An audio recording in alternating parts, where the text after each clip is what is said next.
नमस्कार, स्वागत छ कार्यक्रम खोज खबरमा। म पुष्कर खतिवडा। समाजमा भएका हरेक घटनामा हाम्रो नजर, जनताको सूचना पाउने अधिकारको सम्मान हाम्रो अभियान। त्यसैले समुन्नत र समृद्धशाली समाजको यात्रा खोज खबरको अन्तिम अभिष्ट अनि गन्तव्य हो। अहिले बजारमा 1 लिटर पेट्रोलको मूल्य 145 रुपैयाँ पर्छ।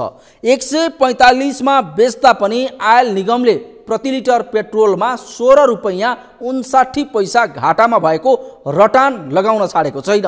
तर 16.5 रुपैयाँ घाटामा परि जनतालाई 145 मा बेच्ने पेट्रोल सरकारले चाहिँ कतिमा किन्छ होला? धेरैलाई लाग्न सक्छ 145 रुपैयाँमा जनतालाई पेट्रोल बेच्ने सरकारले सम्भवतः 140 को हाराहारीमा किन्छ होला। अझ सरकारले 1 लिटर पेट्रोलमै 16.5 रुपैयाँ घाटा छ भनिरहँदा कतै तपाईँ हामीले तिरेको मूल्यभन्दा बढीमा किन्दैन भन्ने पनि लाग्ला। तर भन्दा पत्यार नलाग्ला, तपाईँ हामीले 145 रुपैयाँ प्रति लिटरमा किन्ने पेट्रोल सरकारले इन्डियन आयल कर्पोरेसनसँग चाहिँ करिब 90 रुपैयाँमा मात्र किन्छ। के छ त्यसको वास्तविकता? हेरौँ यो रिपोर्ट। 89 रुपैयाँ 88 पैसामा किनेर 145 रुपैयाँमा पेट्रोल बेच्दै सरकार।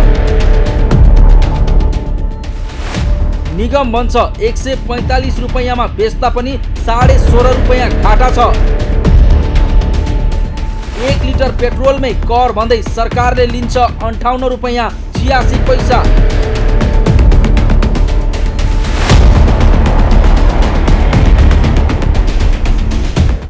सरकारले पटक पटक पेट्रोलियम पदार्थको मूल्य बढाउँदै लगेको छ। माघ 18 गते पेट्रोलियम पदार्थको मूल्य बढाएको नेपाल आयल निगमले पछिल्लो पटक फागुन 7 गते मध्यरातबाट फेरि मूल्य बढायो। निगमले डिजल, पेट्रोल र मट्टीतेल प्रति लिटर 3-3 रुपैयाँले बढाएको छ। यो मूल्य वृद्धिसँगै पेट्रोलको नयाँ मूल्य प्रति लिटर 145 रुपैयाँ, डिजल र मट्टीतेल प्रति लिटर 128 रुपैयाँ पुगेको छ। खाना पकाउने एलपी ग्यासको मूल्य भने 1575 मा यथावतै छ।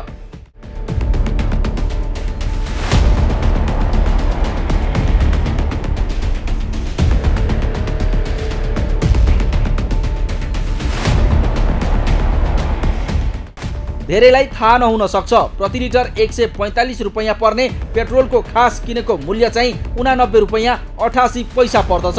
त्यसो भए बाँकी मूल्य के शीर्षकमा लिइन्छ त? यस्तो छ, 89 रुपैयाँ 88 पैसामा किनेको पेट्रोलमा थपिने अन्य शुल्कहरू। इन्डियन आयल कर्पोरेसनसँग खरिद 89 रुपैयाँ 88 पैसा, ढुवानी भाडा 5 रुपैयाँ 42 पैसा, निगमको प्रशासनिक एवं बिक्री खर्च 60 पैसा, बिमा खर्च 5 पैसा, निगमको प्राविधिक नोक्सानी 1 रुपैयाँ 13 पैसा, डिलर कमिसन खर्च 5 रुपैयाँ 66 पैसा, राजस्व तथा कर 58 रुपैयाँ 86 पैसा। राजस्व तथा करमा भन्सार शुल्क, भन्सार सेवा शुल्क, सडक सम्भार शुल्क, पूर्वाधार विकास कर, मूल्य स्थिरीकरण कोष, वातावरण शुल्क, मूल्य अभिवृद्धि कर गरी सरकारले 1 लिटर पेट्रोलमै 58 रुपैयाँ 86 पैसा लिँदै आएको छ। यसरी भारतसँग 89 रुपैयाँ 88 पैसामा प्रति लिटर रक्सोल बरौनीमा किनेको पेट्रोलमा राजस्व तथा कर मात्र 58 रुपैयाँ 86 पैसा र अन्य खर्च 12 रुपैयाँ 86 पैसा गरी कुल 161 रुपैयाँ 59 पैसा परेको निगमको दाबी छ। निगमका अनुसार यसरी परल मूल्यमा पनि निगमलाई प्रति लिटर पेट्रोलमा 16 रुपैयाँ 59 पैसा घाटा छ। तथापि काठमाडौँ उपत्यकामा निगमले घाटा खाएरै प्रति लिटर पेट्रोल 145 रुपैयाँमा बिक्री गरेको जनाएको छ। अन्तर्राष्ट्रिय बजारमा कच्चा पदार्थको मूल्य बढेको भन्दै निगमले मूल्य वृद्धि गरेको हो। हामीलाई इन्डियन आयल कर्पोरेसनबाट चाहिँ 16 फेब्रुअरी 2022 मा चाहिँ नयाँ मूल्य सूची प्राप्त भयो। जुन सूचीको आधारमा चाहिँ पुनः हामीले चाहिँ पेट्रोलमा 5 रुपैयाँ 61 पैसा बढेर आयो, डिजलमा 5 रुपैयाँ 62 पैसा बढेर आयो भने हवाई इन्धनमा पनि 4 रुपैयाँ 95 पैसा चाहिँ बढेर आयो। यसरी चाहिँ बढेर आएको मूल्यको आधारमा चाहिँ निगमलाई चाहिँ गत महिनाको तुलनामा चाहिँ नोक्सानी अझै बढेर पुगेर हामीले 15 दिनमा चाहिँ 2 करोड 40 लाख रुपैयाँ चाहिँ नोक्सानी हुने अवस्था आयो। त्यही नोक्सानीलाई केही भए पनि कम गर्ने उद्देश्यले हामीले चाहिँ स्वचालित मूल्य प्रणाली कार्यान्वित 2071 छ निगमको। त्यसको आधारमा हामीले चाहिँ हिजो राति 12 बजेदेखि पेट्रोल, डिजल र मर्चेलमा चाहिँ रुपैयाँ 3 ले चाहिँ मूल्य समायोजन गर्यौँ, अर्थात् वृद्धि गर्यौँ। हामीले चाहिँ पेट्रोलियम पदार्थ खरिद गर्ने भनेको चाहिँ इन्डियन आयल कर्पोरेसनबाटै खरिद गर्दछौँ। र इन्डियन आयल कर्पोरेसनबाट चाहिँ हामीले चाहिँ खरिद गर्दाखेरि पेट्रोल चाहिँ हामीले 89 रुपैयाँ 88 पैसा चाहिँ मा किन्दछौँ भने डिजल चाहिँ 91 रुपियाँ 5 पैसा, मर्तेल 78 रुपियाँ 53 पैसामा किन्दछौँ र यसमा नेपाल आयल निगमले चाहिँ नेपाल सरकारको सरकारी करहरू, ढुवानी भाडा, विक्रेता कमिसन र नेपाल आयल निगमको प्रशासनिक खर्चहरू समेत जोडेर चाहिँ लागत मूल्य निर्धारण गर्दछ। पेट्रोलको चाहिँ खुद्रा बिक्री मूल्य 145 रुपियाँ कायम भएको छ भने डिजल र मर्तेलको चाहिँ 128 रुपियाँ चाहिँ कायम भएको अवस्था रहेको छ। नेपाल आयल निगमका अनुसार पेट्रोलमा मात्र होइन अन्य इन्धनमा पनि निगमले घाटा बेहोरेको छ। तर यता उपभोक्ता भने यसरी बारम्बार पेट्रोलियम पदार्थको मूल्य वृद्धि हुँदा आफूहरू मारमा परेको बताउँछन्। उनीहरूले सरकारले कर घटाएर भए पनि पेट्रोलियम पदार्थको मूल्य घटाउनु पर्ने र आयल निगम भित्र हुने भ्रष्टाचारलाई नियन्त्रण गर्न सकेको खण्डमा मूल्य वृद्धि कम हुने बताएका छन्। महिनामा 3-4 चोटि तेलको भाव बढाएको छ होइन। अब मर्का त अभियसली मर्कामा परिरहेको छौँ। अब त्यो अनुसारमा अब लाइफस्टाइलमा धेरै चेन्ज हुनेवाला छ क्या हाम्रो पनि। त्यही भएर अब सरकारले के भन्नु भन्दाखेरि अब उताबाट सस्तोमा तेल लायो तर यहाँ एकदम महँगोमा बेचिरहेको छ। अब उनीहरूको लाइक उनीहरू घाटामा छ भन्छन्, तर अब उनीहरूको फाइदाको लागि घाटा हो कि कसैलाई घाटा त्यो थाहा भएन। तर मर्का चाहिँ धेरै परेको छ मर्का। अब त्यो चाहिँ अब सरकारले बुझिदिनु पर्यो। जनता त जहिले पनि मर्कामै पर्ने त हो नि, यसरी बढाउनु चाहिँ नहुने हो। धेरै वर्ष भइसक्यो होइन स्कुटीहरू यसरी नै कुदाइरहेको। अब आधा महिनाको स्यालेरी नै हाम्रो पेट्रोलमै सकिन्छ। अब घर खर्चहरू हेर्नुपर्ने आफ्नो ठाउँमा छ। एभ्री टाइम यसरी नै पेट्रोलको भाउ बढी नै रहेको छ। सो यसरी बढाउनु नहुने हो।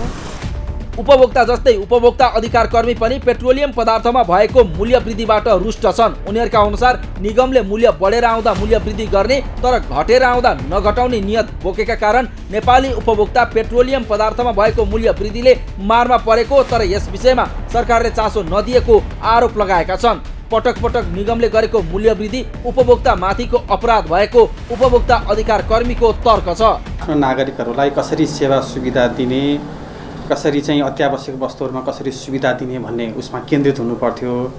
अब यो पुरा गैर जिम्मेवारपूर्ण ढङ्गले सरकार लागिरहेको छ। अहिले जे आयल निगमले पेट्रोलियम पदार्थको मूल्य छ यो नै वास्तवमा उपभोक्ताहरूले उपभोग गर्न सक्ने अवस्थामा छैन। यो यति धेरै बिचमा कर लिएको छ, उनीहरूको आफ्नो व्यवस्थापन शुल्कहरू आफ्नो सही ढङ्गले व्यवस्थापन गर्न सकेका छैन। त्यो सम्पूर्ण मार उपभोक्तामा परेको छ। अहिले नै धेरै मारमा परिरहेको बेलामा यो झन् थप यसमा यसले मूल्य बढाउने भने चाहिँ यो गैर जिम्मेवारपूर्ण कुरा हो। उपभोक्तामाथिको चाहिँ यो उनीहरूको चाहिँ अपराध हो।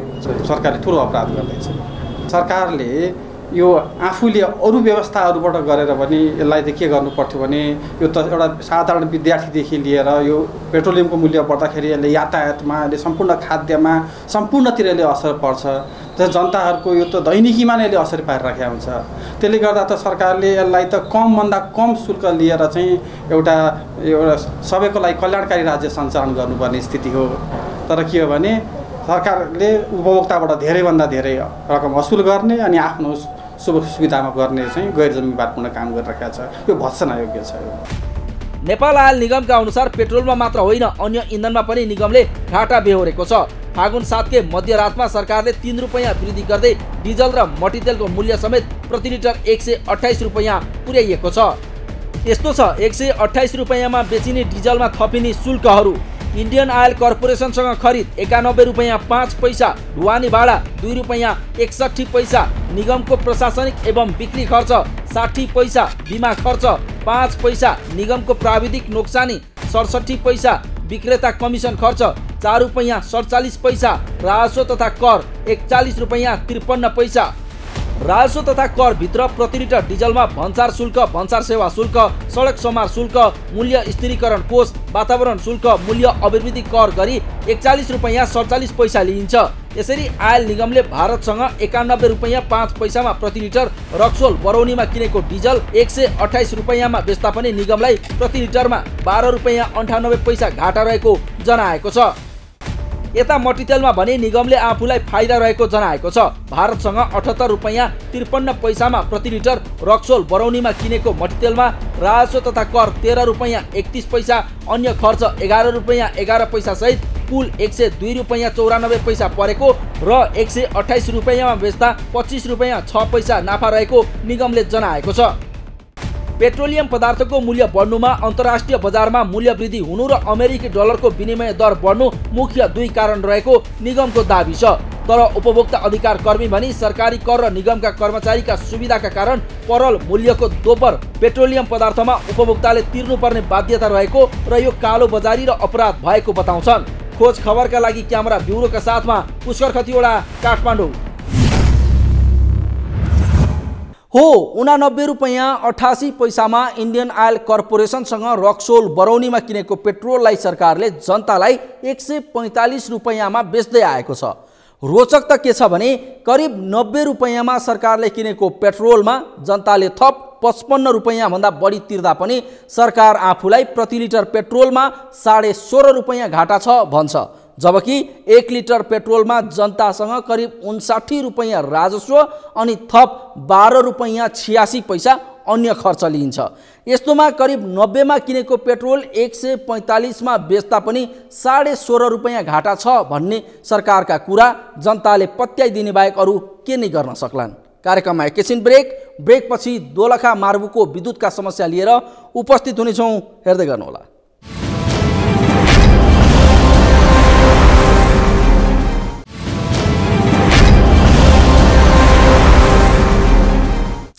ब्रेकपछि स्वागत छ। कार्यक्रम हो खोज खबर।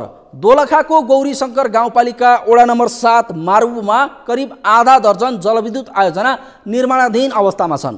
5 मेगावाटको घट्टे खोला जलविद्युत आयोजनाले त 1 वर्ष अघिदेखि नै विद्युत उत्पादन गरी राष्ट्रिय प्रसारण लाइनमा जडान समेत गरिसकेको छ।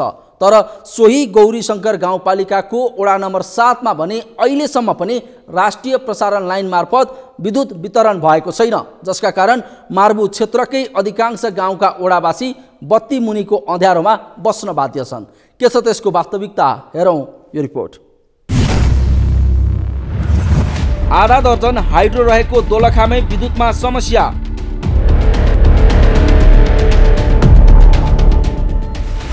बत्ती मुनिको अँध्यारो बन्यो गौरीशंकर गाउँपालिका। विद्युत आपूर्तिमा समस्या हुँदा स्थानीयलाई शास्ति।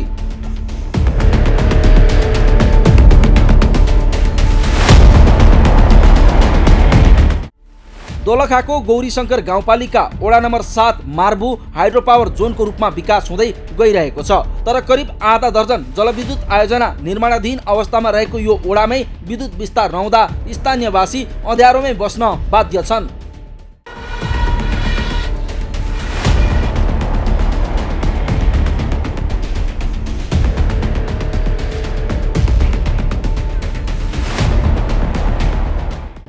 हुन त गौरीशंकर गाउँपालिका वडा नम्बर 7 को मार्बुमा करिब आधा दर्जन जलविद्युत आयोजना निर्माणाधीन अवस्थामा छन्। 5 मेगावाटको घट्टे खोला जलविद्युत आयोजनाले त 1 वर्ष अघिदेखि नै विद्युत उत्पादन गरी राष्ट्रिय प्रसारण लाइनमा जडान गरिसकेको छ। तर सोही वडामा अहिलेसम्म पनि राष्ट्रिय प्रसारण लाइन मार्फत विद्युत वितरण नहुँदा वडावासी अँध्यारोमा बस्न बाध्य छन्।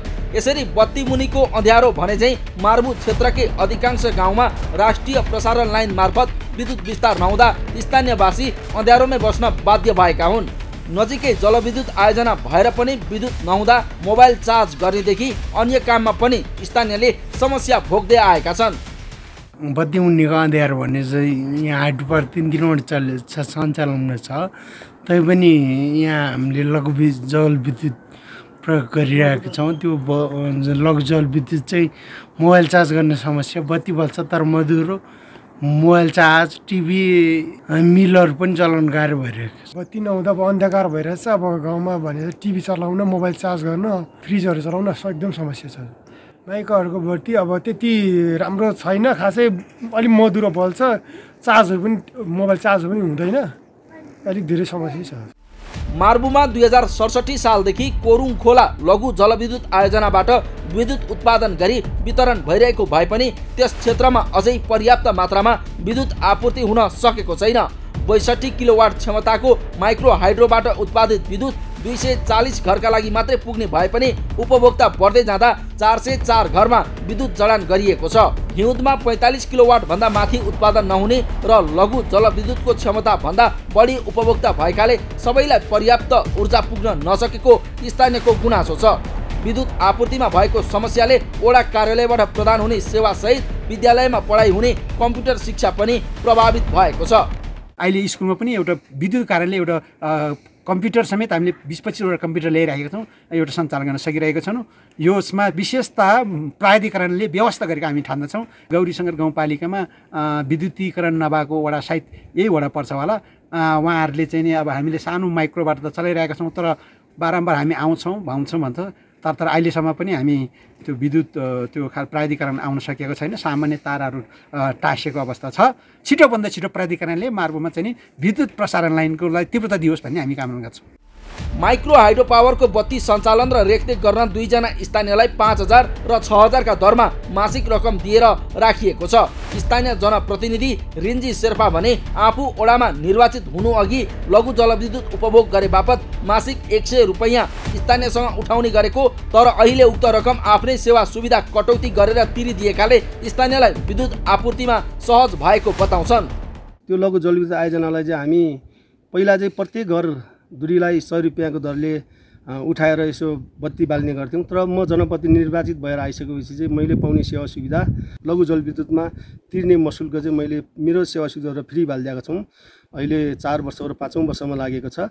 र खासै त्यसो हुँदाखेरि हाम्रो यहाँ राष्ट्रिय प्रसारण लाइनको लागि पनि हामीले एकदम सुरु यहाँसम्म अहिलेसम्म हाम्रो धेरैचोटिको पलमा पोलहरू गाड्नेदेखि लिएर ट्रान्समिटर राखेको छ। तर हाम्रो यहाँ अहिलेसम्म बाल्नको लागि त्यति हामीलाई यी लकडाउन के विभिन्न कुराहरूको चाहिँ आएर हामीलाई बाल्न सकेको छैन। त्यसले हामीलाई योभन्दा छिटो चाहिँ हामीलाई राष्ट्रिय प्रसारण लाइन यो मार्बुला पनि जोडिदियोस् भन्नेमा चाहन्छौँ। मार्बुमा ग्रीन लाइफ हाइड्रो पावर कम्पनीको 40 मेगावाटको खानीखोला पहिलो, सासा हाइड्रो पावर कम्पनीको 30 मेगावाटको खानीखोला दोस्रो जलविद्युत आयोजना निर्माणाधीन अवस्थामा छन्। यता 5 मेगावाटको घट्टेखोला जलविद्युत आयोजनाबाट विद्युत उत्पादन भइसकेको छ भने 6.2 मेगावाट मध्ये लोअर खानीखोला र 2.7 मेगावाटको अप्पर घट्टेखोला हाइड्रो पावर सर्वेक्षणको चरणमा छ। तर सोही गाउँमा हालसम्म राष्ट्रिय प्रसारण लाइनबाट विद्युत वितरण हुन नसक्नु दुर्भाग्य नै बनेको छ। खोज खबरका लागि दोलखाबाट कैलाश लामाको रिपोर्ट। हो, हाइड्रो जोनको रूपमा परिचित दोलखाको मार्बुमै विद्युत आपूर्तिमा समस्या भएको छ।